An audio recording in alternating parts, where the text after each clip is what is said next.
సూర్యాపేట జిల్లా మఠంపల్లి మండలం బక్కబంతులగూడెంలో 2 రోజుల క్రితం వాటర్ ట్యాంక్ క్లీన్ చేస్తూ నిచ్చెన విరిగి 2 కూలీలపై పడడంతో తీవ్ర గాయాలతో హాస్పిటల్లో చేర్చగా అందులో ఒకరు మృతి చెందారు.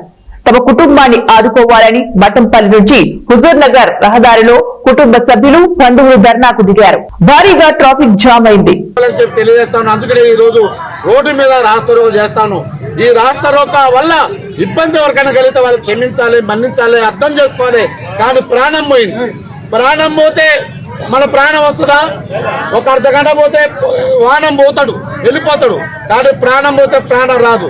ప్రాణం పోతే ప్రాణం రాకపోతే ఆ ప్రాణంతో మిలిగినటువంటి ఆ కుటుంబ సభ్యుల్ని ఆదుకోవాల్సిన బాధ్యత వ్యవస్థ మీద ఉంది, ప్రభుత్వం మీద ఉంది, అధికారుల మీద ఉంది.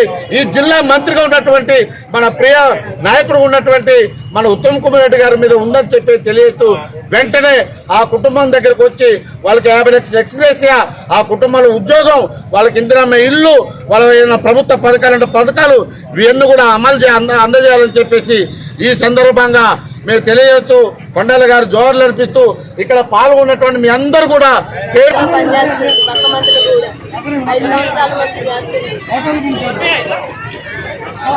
మేడం ఫోన్ చేసింది ఉదయాన్నే. ఫోన్ చేయగానే పోతున్నా మేడం, ట్యాంకీ కడగడానికి పోతున్నా.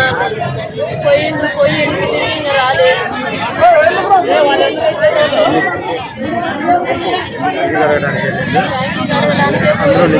అందులో నిచ్చిన కట్టడానికి మా నాన్న రాలేదు, అధికారి రాలేదు.